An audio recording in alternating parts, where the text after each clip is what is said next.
नाज़रीन, ये कार्टून गौर से देखें। ये कार्टून पाकिस्तान के प्रोमिनेंट अंग्रेजी अखबार में छपा है और ये कार्टून असल पाकिस्तान की डेमोक्रेसी, पाकिस्तान की जमहूरियत, पाकिस्तान के असल जो हालात हैं उनकी अक्कासी करता है। ये असल तर्जुमानी करता है कि पाकिस्तान का निजाम किस तरह से इस वक्त ये काम कर रहा है और किस तरह से एक रोप के ऊपर, एक रस्सी के ऊपर लटका हुआ है। एक कार्टून आज फवाद चौधरी साहब ने पाकिस्तान की मुअज़्ज़ज़ अदालत के फाजिल जज के सामने भी रखा है। कार्टून में आप बगौर देखें तो एक तरफ एक खंबा बना हुआ है जिस पर तहरीक इंसाफ लिखा हुआ है, दूसरी तरफ एक खंबा बना हुआ है जिस पर जेल लिखा हुआ है, दरमियान में एक रोप है, दरमियान में एक रस्सी है और उस रस्सी के साथ फवाद चौधरी साहब भी और असद कैसर साहब भी लटके हुए हैं। ये उस रस्सी के साथ लटके हुए हैं और इनके मुंह खुले हुए हैं और इन्हें समझ नहीं आ रही कि हम क्या करें। ये असल में इस चीज की तर्जुमानी करता है कि किस तरह से या तो आप पीटीआई ज्वाइन करेंगे, पीटीआई की तरफ जाएंगे, या फिर आप जेल में जाएंगे। नहीं, दरमियान में लोगों को रखा गया है कि आपके पास और कोई हल नहीं है कि अगर इस तरफ गए तब भी आप गिरेंगे, इस तरफ गए तब भी आप गिरेंगे, और एक रास्ता सिर्फ दिया गया है। आज इसके हवाले से एक ट्वीट भी आया फवाद चौधरी साहब ने। आज ये अंग्रेजी अखबार एक्सप्रेस ट्रिब्यून में छपने वाला कार्टून का सफा अदालत के सामने पेश करके कहा कि यह कार्टून अदालत देख ले, ये केस है मेरे खिलाफ, जिस केस में गिरफ्तार हूं इसका मुद्दई कहां है आज तक नजर नहीं आया। अदालत ने अखबार अपने पास रख ली। फवाद चौधरी साहब के ऊपर बुनियादी तौर पर केस ये है कि फवाद चौधरी कोहिसार मार्केट में जाते हैं, वहां पर चाय पीते हैं, वहां पर जहीर नामी एक शख्स भी जाता है। फवाद चौधरी साहब से उसकी मुलाकात होती है, मुलाकात में उनकी दोस्ती हो जाती है और वो अपने 50 लाख रुपए फवाद चौधरी साहब के पास रखवा लेता है कि मैं बाद में जाकर जमीन लूंगा तो आपने ये 50 लाख रुपए मुझे दे देने। फवाद चौधरी साहब कहते हैं कि ठीक है, आपको मैं बाद में वापस दे दूंगा। फिर फवाद चौधरी साहब उनसे ये कहते हैं कि मैं आपके बच्चों की असल में नौकरियां करवा दूंगा, लिहाजा ये 50 लाख आप मेरे पास ही रहने दें। फिर पीटीआई की हुकूमत चली जाती है और फवाद चौधरी साहब उस जहीर नामी बंदे के 50 लाख अपने पास रख लेते हैं लेकिन नौकरियां नहीं करवाते। तो वो शख्स 50 लाख का उसने केस फवाद चौधरी साहब के ऊपर कर रखा है। खुद ही अंदाजा लगाइए, क्या ये पाकिस्तान में मुमकिन है? अगर मुमकिन है तो शायद अल्लाह करे कि मुझे भी ऐसा कोई जहर मिले और आपको भी कोई ऐसा जहर किसी चाय खाने में, किसी ढाबे पर या किसी सड़क पर चलता हुआ मिले। 50 लाख नहीं, कम से कम 5-10 लाख रुपए जरूर हमें दे जाए और उसके बाद जो भी होगा तले देखा जाएगा। लेकिन ये केस फवाद चौधरी साहब ने आज बाकायदा से बयान किया है कि ये उनके लिए हालात बनाए गए हैं और इस तरह से उनके खिलाफ मामला चलाए जा रहे हैं। फवाद चौधरी साहब ने अदालत में यह भी स्टेटमेंट दी। उन्होंने कहा कि अगर नवाज शरीफ साहब ने 50 सालों के बाद भी इस तरह से इंतखाबात जीतने हैं तो बेहतर है कि नहीं जीतो, बेहतर है कि बात खत्म कर दो। उसकी बुनियादी वजह यह है कि मियां साहब को बादशाह जैसा प्रोटोकॉल दिया जा रहा है, मियां साहब को मुकम्मल तौर पर फैसिलिटेट किया जा रहा है और मियां साहब को रियासत की पूरी मशीनरी हरकत में आई हुई है कि उन्हें हर तरह की सहूलत दी जाए। गवर्नर हाउस में, जो कि एक सरकारी जगह है, जो कि पब्लिक के टैक्स पेयर से चलने वाली जगह है, यानी उसके अंदर एक बत्ती भी चलती है, एक बल्ब भी चलता है, मेरे और आपके पैसों से चलता है। और मियां साहब जो एक कन्विक्टेड शख्स हैं, जो एक सजा याफ्ता शख्स हैं, जिन्हें अदालतों ने रिलीफ दिया है, अदालतें सहूलतकार बनी हैं, वो उस गवर्नर हाउस में जाते हैं तो गवर्नर उठकर मियां साहब के पहलू में बैठ जाता है और वहां पर मियां साहब की पार्टी का इजलास होता है। ये तस्वीर देखें आप, ये तस्वीर गवर्नर हाउस के अंदर की है। मियां साहब और उनकी पार्टी नून लीग इजलास कर रही है और गवर्नर मियां नवाज शरीफ साहब के पहलू में आकर बैठ गए। अंदाजा लगाइए किस कदर मजाक है निजाम का, किस कदर मजाक है जमहूरियत का, किस कदर ये ढकोसला ड्रामा है जो पाकिस्तानी अवाम के साथ किया जा रहा है। और इलेक्शन कमीशन ऑफ पाकिस्तान ने इसी के साथ ज़ाब्ता अखलाक भी जारी कर दिया है और उन्होंने कहा कि चूंकि इंतखाबात होने वाले हैं लिहाजा कोई भी बंदा सरकारी वसाइल इस्तेमाल ना करे। तो ये तस्वीर अगर इलेक्शन कमीशन ऑफ पाकिस्तान बराए मेहरबानी देख ले तो शायद वो इस चीज को एक्सप्लेन करेंगे कि क्या ये सरकारी वसाइल इस्तेमाल हो रहे हैं या नहीं हो रहे।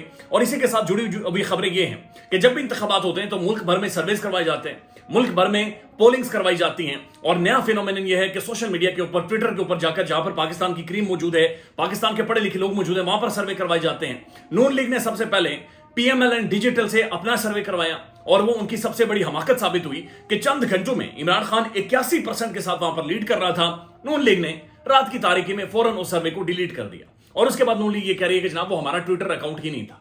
उस चीज को कॉपी करते हुए पाकिस्तान के प्रोमिनेंट साफी कामरान खान साहब ने अपने प्लेटफॉर्म पर सर्वे किया, वहां पर इमरान खान 78% से वो सर्वे लेकर गया है। सुनो टीवी के ऊपर, यानी ये भी अगेन पाकिस्तान का प्रोमिनेंट न्यूज चैनल हबीब अकरम साहब जहां पर काम करते हैं, वहां पर एक और सर्वे डाला गया और ये अगेन ट्विटर सर्वे था। 98% लीड इमरान खान लेकर गया। 98% एक तरफ इमरान खान था और 2% यानी दूसरी तरफ के सारे वोट थे और वो इमरान खान लेकर गया और वो पूल भी रात की तारीखी में डिलीट कर दिया गया है। अब तक के ऊपर एक सर्वे चल रहा है और मुख्तलिफ प्लेटफॉर्म्स के ऊपर चल रहा है जहां पर इमरान खान बुनियादी तौर पर लीड कर रहा है। लेकिन जो ही इमरान खान साहब लीड करते हैं तो वहां पर फौरी तौर पर वो सर्वेस डिलीट करवा दिए जाते हैं, उन सर्वेस को खत्म करवा दिया जाता है और उनके खिलाफ कोई ना कोई चीज ऐसी आ जाती है कि जनाब वो सर्वे अचानक से बढ़ जाते हैं या फिर वो सर्वेस उड़ जाते हैं।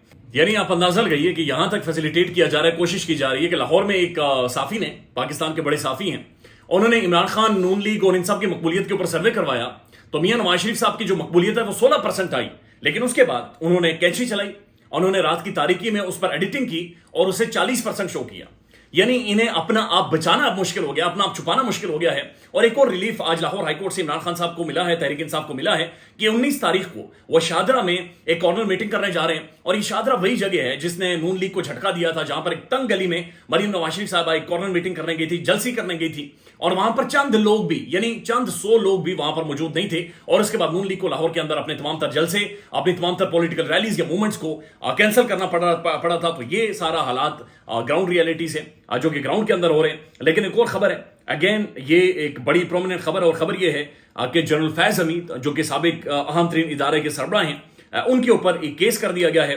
اور یہ کیس ہے کہ جناب انہوں نے زمینوں کے اوپر قبضے کیے ہیں، اور زمینیں بھی کب کی قبضے کیے ہیں، انہوں نے 2017 میں زمینوں کے اوپر قبضے کیے ہیں. اور یہ پاکستان کی سپریم کورٹ میں یہ معاملہ باقاعدہ سے شروع کر دیا گیا ہے. زمین پر قبضے کے الزام میں جنرل فیض حمید کے خلاف کیس، سپریم کورٹ نے درخواست نمٹا دی.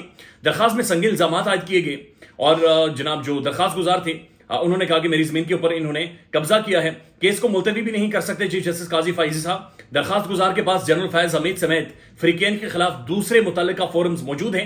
سپریم کورٹ کیس کے میرٹس کو چھیڑے بغیر یہ درخواستیں نپٹاتی ہے. مناسب رہے گا درخواست گزار کسی مجاز فورم پر جائے، یعنی کسی اور فورم پر جائے. سپریم کورٹ نے اس سارے معاملے کو سننے سے بہرحال انکار کر دیا ہے. ایک اور خبر ہے، اور یہ خبر گزشتہ دن کی ہے، جہاں پر امریکہ کے اندر امریکن سابق پریزیڈنٹ ڈونلڈ ٹرمپ ٹیکساس میں ہیوسٹن میں وہ ایک تقریب سے خطاب کر رہے ہیں، وہ اپنی پولیٹیکل موومنٹ چلا رہے ہیں. اور وہاں پر جو ہی وہ عمران خان کا 2-3 بار نام لیتے ہیں، پاکستان میں ہلہ مچ جاتا ہے، پاکستان میں خون کھول اٹھتا ہے، پاکستان میں صحافیوں کو اپنی آزادی خطرے میں پڑ جاتی ہے، اور پاکستانی میڈیا غیرت میں، جذبے میں کھڑا ہو جاتا ہے اور کہتا ہے کہ ٹرمپ نے کیا بات چیت کر دی. بنیادی طور پر ڈونلڈ ٹرمپ نے اپنی تقریب کے دوران یہ کہا کہ عمران خان دنیا کی بہترین کھلاڑیوں میں شمار ہوتا ہے، اور عمران خان ایک بہت ہی ہینڈسم پرائم منسٹر تھا اور ایک ہینڈسم شخص ہے. انہوں نے کہا کہ جب انہوں نے ایران کے ریولوشنری گارڈ کے جو سربراہ تھے قاسم سلیمانی، جو مڈل ایسٹ کی ایک بہت بڑی شخصیت ہے، بلکہ بین الاقوامی ایک بہت بڑی شخصیت، اور مختلف پراکسیز ان کے اوپر الزامات لگتے ہیں کہ مختلف پراکسیز کو وہ باقاعدہ سے لیڈ کرتے ہیں. انہیں ایک ڈرون سٹرائک میں جب امریکہ نے مارا تھا، ایک بہت بڑی کلنگ تھی، اور اس کے الزامات کیا بلکہ واضح تھا کہ امریکہ نے یہ کلنگ کی ہے. اس کے بعد سے وہ کہتے ہیں کہ عمران خان نے پاکستان سے مجھے فون کیا اور فون کر کے کہا کہ قاسم سلیمانی کی جو کلنگ ہے یہ میری زندگی کا ایک بہت بڑا واقعہ ہے. اور ٹرمپ کے مطابق عمران خان صاحب اپنے پرائم منسٹر آفس سے پیدل چل کے اپنے گھر تک گئے، جو کہ جھوٹ ہے یا غلط بیانی ٹرمپ نے کیا ہے، چونکہ عمران خان اگر پی ایم ہاؤس میں ہو تو بنی گلا، یعنی دونوں الگ الگ کونے ہیں، وہاں پر پیدل جا نہیں سکتے. اور اس کے بعد وہ کہتے ہیں کہ عمران خان نے کہا کہ ایک ہفتے تک تقریباً وہ اپنے گھر سے بنیادی طور پر باہر نہیں آئے.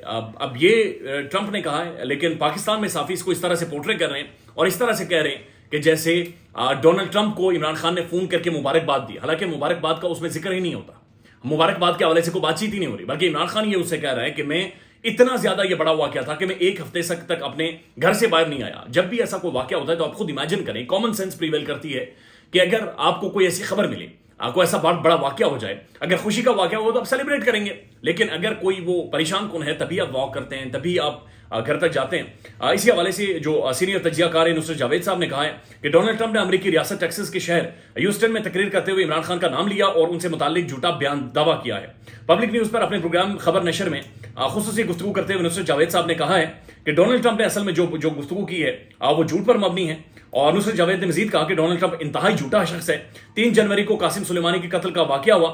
4 جنوری کو عمران خان نے اپنے آبائی حلقے میاں والی میں ایک جلسے سے خطاب کیا تھا، اور وہ ڈونلڈ ٹرمپ کہتا ہے کہ وہ ایک ہفتہ گھر سے نہیں نکلا. اور یہ ڈونلڈ ٹرمپ اپنی کیمپین کے دوران وہی سارے نیریٹیوز استعمال کر رہے ہیں جو پہلے استعمال کرتے رہے. جس طرح وہ 3-4 مسلم ممالک کے نام لے کر کہتے ہیں کہ میں نے انہیں امریکہ کے اندر نہیں آنے دینا، جس طرح سے وہ میکسیکو سے آنے والے جو امیگرینٹس ہوتے ہیں ان کے حوالے سے بات چیت کر رہے ہیں. نصرت جاوید نے مزید کہا کہ ڈونلڈ ٹرمپ اپنی انتخابی مہم کے دوران اپنے کارناموں کا ذکر کرتے ہوئے قاسم سلیمانی کے قتل کا ذکر کرتے ہیں، اور اس کا باقاعدہ سے کریڈٹ بھی وہ اپنے حصے میں لیتے ہیں، لیکن جو ٹارگٹ ہے کسی نہ کسی حد تک عمران خان کو کرتے ہیں. اور پاکستان میں یہاں پر صافی ایک پروپیگنڈسٹ پاکستانی میڈیا میں باقاعدہ سے سامنے آ جاتے ہیں. خیال رکھیے گا اپنا. اللہ حافظ.